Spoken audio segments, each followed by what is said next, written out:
Muy buenos días, son las 6 de la mañana de este miércoles 3 de agosto de 2016. Esta es la hora de la verdad y estos temas y asuntos que trataremos con ustedes en las próximas horas. El petróleo rompió a la baja la barrera psicológica de los $40. Cerró a $39.75 el WTI. ¿Esto para dónde va? Ayer les decíamos, queridos oyentes, que según los expertos el petróleo iba a seguir bajando, porque nunca fueron tan altas las reservas de los Estados Unidos y porque en los Estados Unidos se han vuelto a poner en funcionamiento pozos petroleros que estaban cerrados. Esa es la razón: exceso de oferta, caída en los precios del petróleo, un fardo con el que el país tiene que correr después de que se ferió o se robaron, para decirlo con más precisión, la bonanza petrolera que tuvo Santos durante 5 años. Las bolsas todas están a la baja. El oro sube de precio, como suele suceder en estos casos, y bajan el café y el azúcar. El dólar se situó por encima de 3.100 pesos, terminó la jornada en 3.102 pesos con 31 centavos en Colombia, y la noche que llega, porque la noticia que tenemos es que cayeron las exportaciones con respecto a las del año pasado. No hay que olvidar que el año pasado las exportaciones venían en barrena.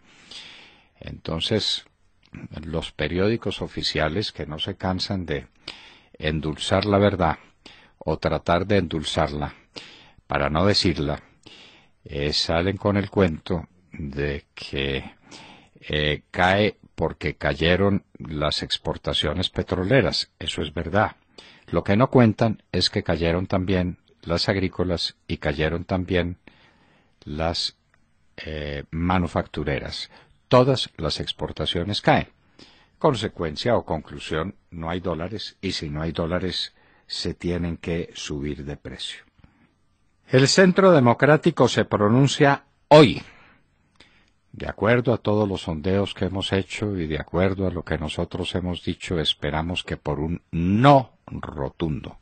Hay que salir a defender esta patria, que nos la quieren robar, la quieren poner a disposición de los bandidos, de los narcotraficantes. Ayer casualmente tuvimos la noticia de que el ejército había destruido 104 laboratorios de coca en el Guaviare. Sorpresa, no encontraron a nadie, Todo un frente de las FARC custodiando los 104 laboratorios. Llegaron los soldados, les prendieron fuego, la policía, lo que fuera, todos, unas fuerzas combinadas probablemente, no encontraron a nadie. Moraleja, les habían avisado, sabían exactamente qué era lo que iba a pasar. Lograron, hágame el favor, encontraron entre los 104 laboratorios 2 toneladas de pasta de coca, ni siquiera de cocaína, de pasta de coca. Eso quiere decir que encontraron más o menos 1 gramo, estamos pues haciendo ironía y exagerando, 1 gramo por laboratorio, pero las FARC dedicadas al negocio del narcotráfico, que es lo que les gusta, lo que les importa, y esa es la paz que quieren, que no los molesten más para seguir traficando cocaína. ¿Quién se apiada de los cubanos de turbo? Allá en esto, pues el gobierno de Juan Manuel Santos está batiendo todos los récords de la inhumanidad y de la locura. Ya resolvió que va a iniciar diligencias judiciales contra los que, apiadados de esos refugiados, les están dando un plato de comida. De Juan Manuel Santos está batiendo todos los récords de la inhumanidad y de la locura. Ya resolvió que va a iniciar diligencias judiciales contra los que, apiadados de esos refugiados, les están dando un plato de comida. Era lo que manera de vivir decentemente. y se exponen a lo que están expuestos, entre otras, a manejarlo a usted y a ustedes, señores funcionarios de migración. Eso no puede ser, eso no puede ser. Desheredados de la fortuna, que no tienen nada en la vida sino la ilusión de vivir algún día en libertad. ¿Será eso mucho pedir? El magistrado Pretel a un paso de la Corte Suprema de Justicia. Que estorba, estorba. Nunca la Comisión de Acusaciones de la Cámara de Representantes fue tan eficiente. Nunca el Congreso de la República ha sido tan eficiente. Nunca, nunca en la historia. El magistrado Pretel les estorba. Y en estos momentos de paz con las FARC, donde necesitan una Corte Constitucional completamente alineada, sí que es cierto que les estorba. Ya se sabe quién será la vicepresidenta de Ortega en Nicaragua. Ya, está definido. Es la esposa de Ortega. Esas sí son democracias. Eso sí es un ejemplo digno de aplaudir y de seguir. El marido, el presidente, y la esposa, la vicepresidenta. Eso es lo que le espera a Nicaragua y eso es lo que tiene Nicaragua, peor que todas las dictaduras que ha padecido Nicaragua es esta de Daniel Ortega. No cabe ninguna duda. Jean Arnaud, de la ONU, dice que verificarán el desarme total de las FARC cuando se produzca. La ONU no se va a venir a hacer plantón en los famosos 23, en las famosas 23 zonas de concentración o de ubicación, esperando nada. No, cuando estén totalmente desarmadas, la ONU vendrá a verificarlo. ¿Será que eso ocurra algún día? Nos preguntamos.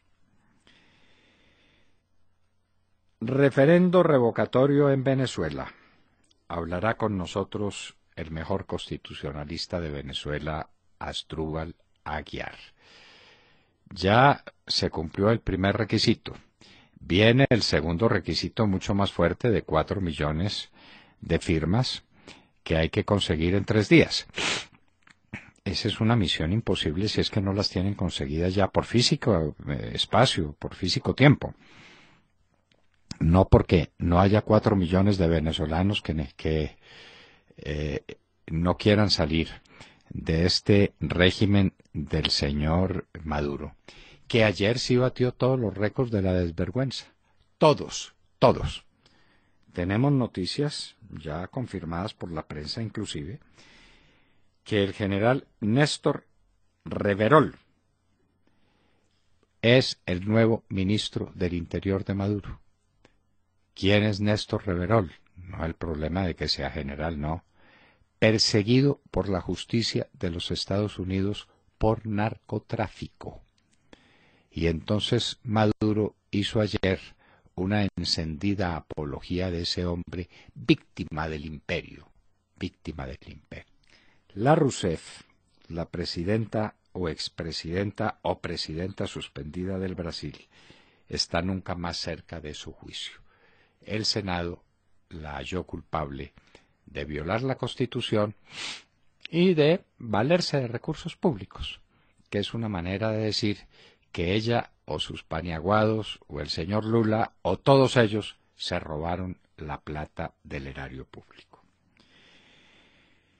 El español Mancebo, un empresario muy importante que había aquí en Colombia, dueño de una firma que estaba celebrando grandes contratos con el Estado, Biofarma, ha sido solicitado por las Cortes españolas para extradición. Está en la cárcel de La Picota y pronto saldrá para España. Él dice, por supuesto, que todo es un montaje, porque le encontraron cocaína en un cargamento que él envió a España.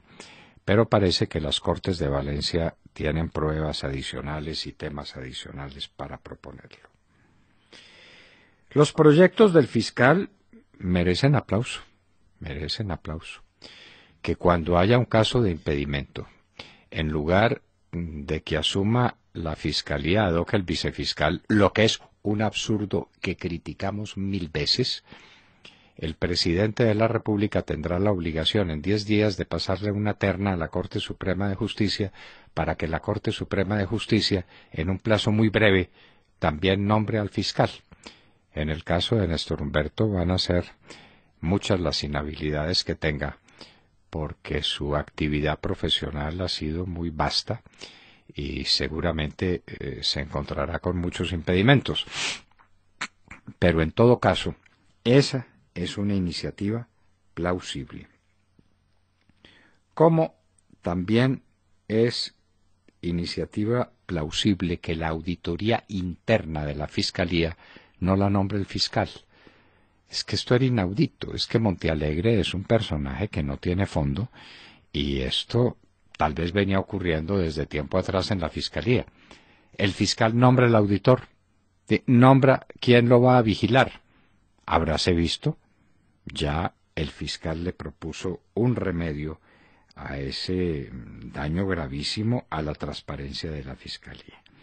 Y finalmente, para la elección de fiscal, en momentos en que se demore la elección de fiscal, remedios para que no quede el vicefiscal encargado de la Fiscalía y por lo mismo interesado en que no haya fiscal. En el caso de la época de Iguarán, la vicefiscalía ejerció la fiscalía durante 15 meses y en este caso de ahora el señor vicefiscal estuvo 4 meses de fiscal. Entonces los fiscales son los primeros interesados en que no haya, los vicefiscales los primeros interesados en que no haya fiscal. Buena por Néstor Humberto. La respuesta de Santos al procurador. No le contesta ninguna de las 60 preguntas que el procurador le plantea, pero lo insulta y le dice que está confundiendo al electorado. Y si lo está confundiendo, ¿por qué no aclara las cosas, presidente Santos? Aclare. En lugar de insultar al procurador, en lugar de ser patán y grosero con un hombre que merece respeto, entonces conteste las preguntitas que le ha hecho el procurador. Esterilizan niñas violadas en México. Esto es de no creerlo. Esto apenas el doctor Mengele en el régimen nazi. A las niñas las violan, terrible, espantoso. ¿Qué hay que hacer? Cuidarlas, consentirlas. Si están embarazadas, cuidarles esos embarazos, rescatar psicológicamente esas criaturas. Pero ¿cómo le parece la fórmula? Esterilizarlas para que no haya producto de la violación. Es decir, prepararlas para las violaciones futuras. Por Dios, ¿a quién se le está yendo la luz en México de esa manera? Corea del Norte lanzó misil de prueba contra el mar del Japón. Pero tranquilos, que aquí ahora tampoco va a pasar nada. Bomba en Trípoli, 22 integrantes de las fuerzas de seguridad muertos. Erdogan acusa a los Estados Unidos por el golpe de Estado y sigue exigiendo la extradición con destino al territorio turco, por supuesto, o la deportación de la persona a quien Erdogan acusa de ser el culpable de la tentativa de golpe de Estado. Terribles incendios en California, Estados Unidos, en Big Sur y Fresno, California. Hay incendios que están fuera de control. Y hoy en la historia recordaremos la batalla de Queronea. La estrella de las grandes ciudades griegas palidece y se levanta una nueva, un verdadero sol. El de Filipo de Macedonia, padre nada menos que de Alejandro Magno, quien ya combatió en la batalla de Queronea, siendo un mozalbete apenas. De todo esto y de mucho más hablaremos con ustedes en las próximas horas en la Hora de la Verdad. Los invitamos a que nos sigan en nuestra señal en Internet, en Wonder Radio y TuneIn, escribiendo La Hora de la Verdad. Allí encuentran audio de alta calidad. Lo mismo a que nos sintonicen como todos los días en los diales 710 AM en Medellín, 1200 AM en Cali y 970 AM en Bogotá. También en Sincelejo en Radio Sabana, 1370 AM. Muy buenos días a todos. Bueno, pues hablemos de la carta del procurador, la carta que el procurador Alejandro Ordóñez le envió al presidente Juan Manuel Santos con una lista de 60 preguntas sobre el proceso de paz, que no solo no tuvo una respuesta puntual por parte del gobierno, sino que lo que hicieron fue responder sus inquietudes con una dura misiva que descalifica y cuestiona al procurador abiertamente. Aunque esto no es nuevo, ¿no? Hay que decirlo, y obedece al estilo de matoneo del gobierno. La respuesta del presidente no solo no es elegante, sino que cada vez se parece más al estilito de los tiranos seguidores de la doctrina del socialismo del siglo XXI, ¿no? Dice el presidente Juan Manuel Santos que al procurador no le corresponde hacer control político del proceso de paz, que sus preguntas son improcedentes y que revelan posiciones políticas frente a lo acordado con las FARC. Juan Manuel Santos acusó al procurador de querer confundir a la ciudadanía y de hacer proselitismo político. En definitiva, no solo no respondieron las 60 preguntas en donde el procurador pedía claridad sobre el concepto, por ejemplo, de desmovilización y preguntaba una vez más, porque lo ha hecho muchas veces, sobre los dineros, sobre la riqueza de las FARC, sino que el pobre procurador, como siempre, salió literalmente linchado por un gobierno que dijo, palabras más, palabras menos, aquí hacemos lo que nos da la gana. Un poco chulos, eso sí. Pregunto, ¿por qué el gobierno reaccionó con tanta indignación a las inquietudes válidas, además, y que son las inquietudes no solo del procurador, sino de muchísimos colombianos? Eso es lo que dicen las encuestas. ¿Por qué reaccionaron así ante esas inquietudes del Procurador General de la Nación? ¿Qué hay detrás de ese matoneo sistemático contra el procurador? Y, por último, ¿dónde está el derecho a debatir como parte fundamental del orden democrático? Pero, Montserrat, ¿dónde están las facultades del procurador? Dice la Constitución Política en el artículo 277 que corresponde al procurador: 1. Vigilar el cumplimiento de la Constitución, las leyes, las decisiones judiciales y los actos administrativos. 3. Defender los intereses de la sociedad. 4. Defender los intereses colectivos. 5. Velar por el ejercicio diligente y eficiente de las funciones administrativas. ¿Tendrá o no derecho? Ahí está claro para mí. Sí. Pero es que como no hay en Palacio alguien que le lea la Constitución a Santos, que él no ha abierto, y si la abre pues no la entiende, entonces hay que leerla a nuestros oyentes, que ellos sí la entienden. El procurador es el representante de la sociedad. Tiene a su cargo por mandato de la Constitución la vigilancia de las normas constitucionales, legales, administrativas, judiciales. Es el representante de todos nosotros. ¿Tendrá derecho o no tendrá derecho a preguntar por lo que va a cambiar la vida de todos? ¿Por un pacto con unos bandidos que le va a entregar el país a esos bandidos? ¿Tendrá derecho el procurador a preguntar? Y si está confundiendo, pues quítenlo de la confusión y conteste las 60 preguntas.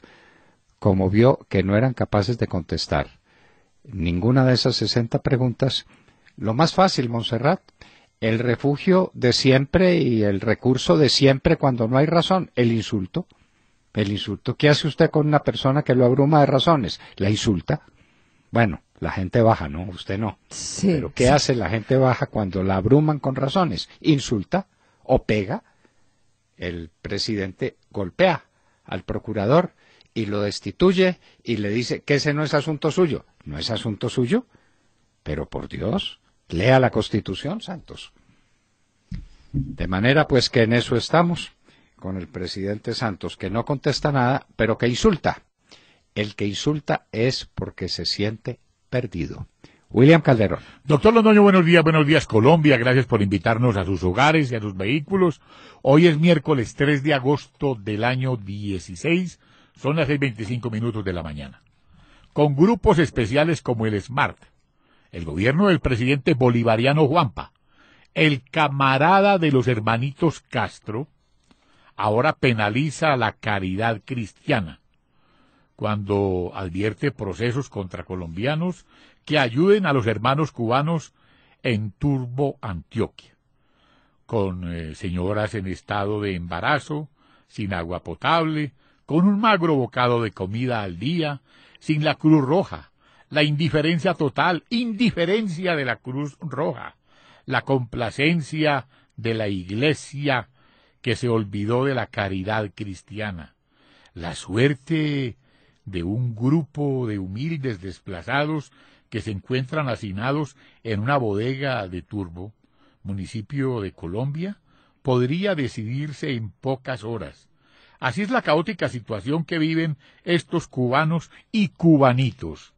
Migración Colombia ha pedido a la Fiscalía una orden para allanar la bodega y deportar los cubanos, dijo a Martí Noticias que Senia Rodríguez es trabajadora de la empresa de telecomunicaciones de Cuba, ETEXA, una de las cubanas confinadas en en una de las bodegas de Turbo.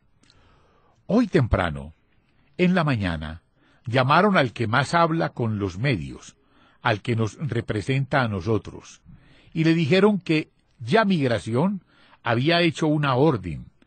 Le habían presentado una orden de allanamiento para que el fiscal de aquí, de la zona, la aprobara para sacarnos completamente de aquí y ya salir de nosotros. Como dicen ellos, detalló. Doctor Londoño, ¿en manos de quién estamos? No sé a quién se refería usted, William. El que más habla... Pero... el señor, el vocero de ellos, allá doctor, una persona que pues obviamente los... bueno, sí. Bueno, muy bien. El que más habla de ellos. Sí, señor. Creí que se refería al gobierno. Nada moralmente obligatorio puede ser jurídicamente impedible. Léase, no, pues que se va a leer, pero alguien que le lea a Giorgio Del Vecchio, uno de los grandes filósofos del siglo XX, hablando de las distinciones entre la moral y el derecho. El derecho no puede exigir nada que sea moralmente obligatorio. ¿Qué es moralmente obligatorio para la gente de Turbo? Socorrer a los que mueren de hambre y de necesidad. Esa es una obligación moral que nadie puede eludir. Ahora estos salvajes de Juanpa quieren convertir en delito lo que es el cumplimiento de un acto de caridad cristiana. Pero como aquí no hay cardenal, ¿sí? y como no hay obispos, como no hay cúpula de la Iglesia Católica, no discuten estos temas que son temas vitales para la supervivencia de la Iglesia, para la supervivencia del orden moral que significa la civilización cristiana. Si lo que es obligatorio moralmente se vuelve un delito, pues estamos hechos. Pero el cardenal mudo, tenemos un cardenal mudo, ¿qué le vamos a hacer? Está pensando solamente en ver cómo ayuda a Timochenko. La suerte de sus ovejas, y estos cubanos son ovejas suyas, cardenal, porque están en territorio colombiano, y porque usted es un sacerdote de la Iglesia Católica. Cristo estuviera ya entre esos hombres y esas mujeres, pero usted no. Usted es demasiado distinguido para ir a Turbo. ¡Qué dolor! Nos vamos para los Estados Unidos. Cristina nos tiene noticias muy importantes sobre lo que está pasando en la deplorable campaña presidencial del señor Trump. Buenos días, Cristina. Hola papi, muy buenos días y muy buenos días a todos. Bueno, aquí en Estados Unidos hay unas familias que están por encima de todas las demás.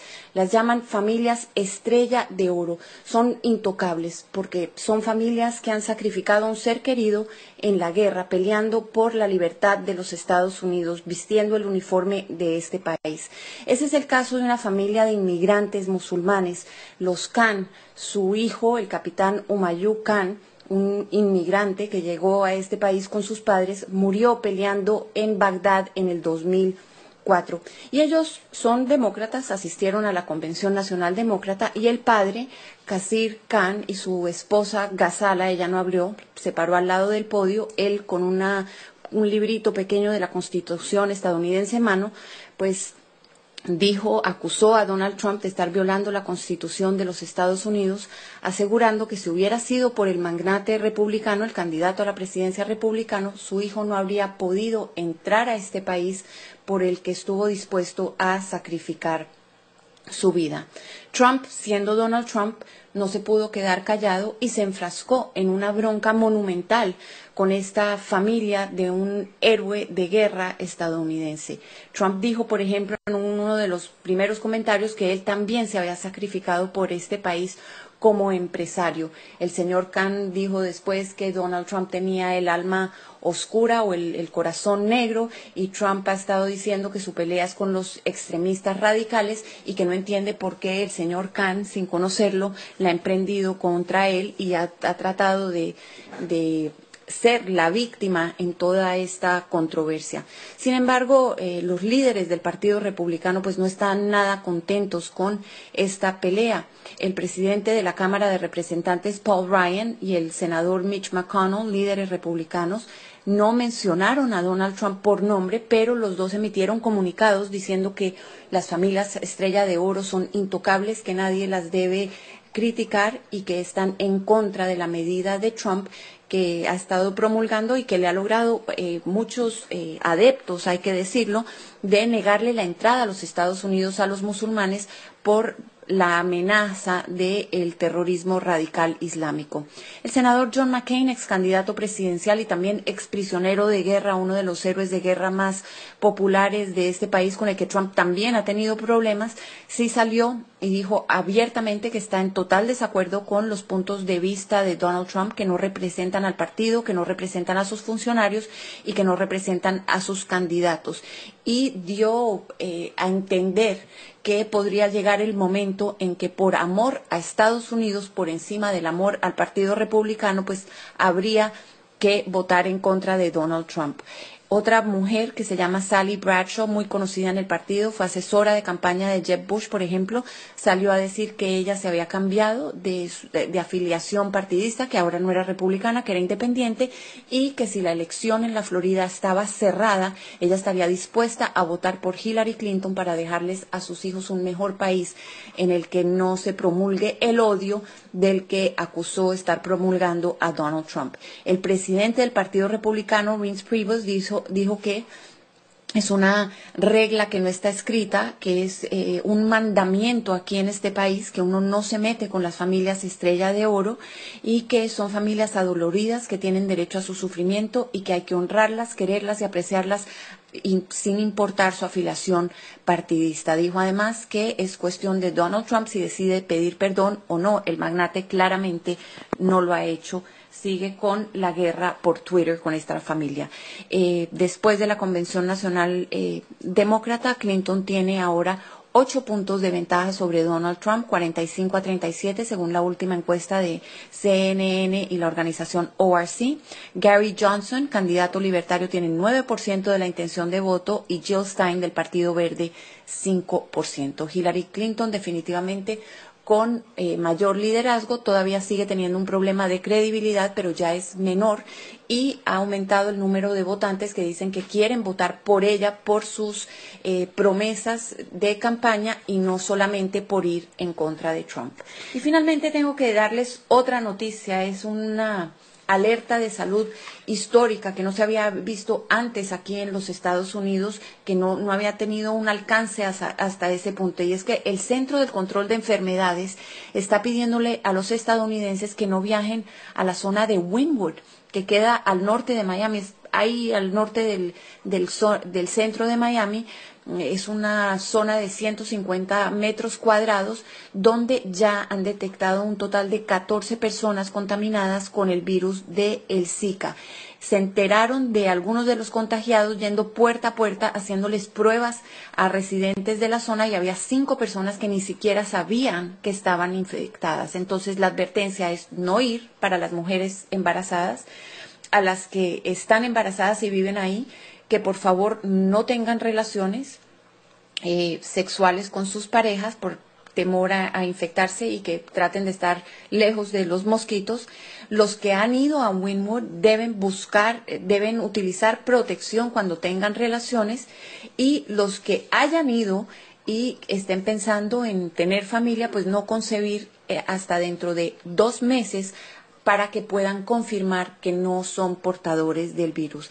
De verdad que es una alerta grande. El gobernador de la Florida ya le está pidiendo ayuda al gobierno federal porque no se sabe si las fumigaciones son suficientes para estos mosquitos. Ya hubo un susto de dengue en los Cayos de la Florida, que fue transmitido también por el mismo tipo de mosquitos, y esa alerta y esa crisis duró durante más de un año. Es para eso lo que se están programando, no se sabe, pero Miami, esa zona de Miami, Wynwood, en la mira, generando preocupación en los Estados Unidos. Son las noticias que tengo por el momento. Ahora regreso contigo al estudio. Que tengas muy buenos días y muy buenos días a todos. Estoy recordando, oyendo a Cristina, aquel paraje o pasaje del Quijote donde Don Quijote le dice a Sancho: con la iglesia topamos, Sancho. Hay instituciones con las que uno no debe topar. En los Estados Unidos, con las familias estrellas de oro, las familias de los muertos en combate por defender la independencia y la libertad de la nación y del mundo libre. Entonces, Trump, que es un salvaje, Trump, que no tiene consideración por nada ni por nadie, arremete contra una familia estrella de oro, simplemente porque es demócrata y porque habla en contra suya. Y pues puede manifestar su desacuerdo, pero de manera respetuosa y considerada para quienes perdieron a su hijo combatiendo en una guerra por defender los principios que informan la democracia americana. Trump se mete con todo porque Trump definitivamente es un candidato muy especial, para decirlo de alguna manera. Santiago Castro. Doctor Londoño, muy buenos días a todos los oyentes y a los compañeros aquí en la mesa. Plan de inversiones para la paz. El artículo 3 del Acto Legislativo 01 de 2016, más conocido como el Acto Legislativo para la Paz, establece que la Constitución Política de Colombia tendrá un nuevo artículo transitorio, un plan de inversiones para la paz. Dicho artículo, doctor Londoño, establece, abro comillas, el Gobierno Nacional durante los próximos 20 años incluirá en el Plan Plurianual de Inversiones del Plan Nacional de Desarrollo un componente específico para la paz, priorizando los ciudadanos y las entidades territoriales más afectados por la pobreza rural, las economías ilegales, la debilidad institucional y el conflicto armado. Estos recursos serán adicionales a las inversiones ya programadas por las entidades públicas del orden nacional y territorial y se orientarán a cerrar las brechas sociales, económicas e institucionales en dichas entidades territoriales, cierro comillas. Todo suena y se lee muy bien, doctor Londoño, pero la gran pregunta es, ¿dónde está la plata? Hoy leemos que las exportaciones colombianas cayeron en un 15,4% frente al mismo mes del año pasado, de acuerdo con lo reportado por el DANE. De igual modo, que la tasa de desempleo reportada en el pasado mes de junio de este año fue de 8,9, mientras que en junio del año anterior fue de 8,2. El déficit fiscal está en 4%, el déficit en cuenta corriente ronda el 6%, no en vano Fitch Ratings, Moody's y otros nos han bajado la calificación a negativa. La inflación está a puertas de llegar al 9% cuando la expectativa era que no superara el 4%. Los aportes al Fondo de Ahorro y Estabilización del Sistema General de Regalías FAE pasó de 820 millones de dólares anuales en 2012 a 175 millones de dólares en 2016. De los 9 proyectos de la primera ola de vías 4G, solo 4 han logrado el cierre definitivo y la Financiera de Desarrollo Nacional está tratando de mover cielo y tierra para lograr los recursos que faltan. Ya la revista Dinero, como lo dijimos ayer, lo recordamos ayer aquí en La Hora de la Verdad, en el mes de marzo había informado sobre el intento que hará el gobierno por hacer uso de los más de 42 billones de pesos que tiene el FONPET, Fondo Nacional de Pensiones de las Entidades Territoriales, para apalancar importantes inversiones que requiere el país. La reforma tributaria, por su parte, tendrá que ser aprobada a pupitrazo limpio para tratar de salvar al país de un descalabro mayor. pero incluirá asuntos que sin duda tienen un impacto negativo en la libertad económica, tal como lo vienen denunciando los gremios, aunque con cautela para evitar problemas con el régimen. Doctor Londoño, todo lo que hemos planteado aquí pueden corroborarlo los oyentes. No es para alarmarse. Tranquilos, tranquilas, es la prosperidad para todos, doctor Londoño. Estos datos económicos que presenta Santiago son dramáticos y el esfuerzo del gobierno que plasmó en una reforma constitucional que le aprobaron sus paniaguados en el Congreso, resolvió que se pueden hacer gastos que no estén en el presupuesto. Eso es lo que dicen en el fondo ese artículo. Porque la Constitución, en el 345 dice, en tiempo de paz no se podrá percibir contribución o impuesto que no figure en el presupuesto de rentas, ni hacer erogación con cargo al tesoro que no se halle incluida en el de gastos. Y el 346 dice así, empieza su segundo inciso. En la ley de apropiaciones no podrá incluirse partida alguna que no corresponda a un crédito judicialmente reconocido o a un gasto decretado conforme a ley anterior. Entonces, Santiago, lo que pasa es algo muy simple, que la Constitución estorba y entonces hay que cambiarla transitoriamente. Eso, le ponen un artículo transitorio más de los muchos que ya tiene la actual Carta Política. Para poder hacer gastos que no sabe usted de dónde va a salir la plata para hacerlos porque tampoco tienen la plata. Y no tienen la plata porque el país está en un estado deplorable y la hacienda pública no lo está menos que el resto del país. Esto es la quiebra final a donde nos llevó este incompetente de Santos. Roberto Mora. Buenos días, doctor Londoño, queridos oyentes y compañeros. 5 semanas después de que en España se celebraran las segundas elecciones parlamentarias, estamos como en el primer día de la creación.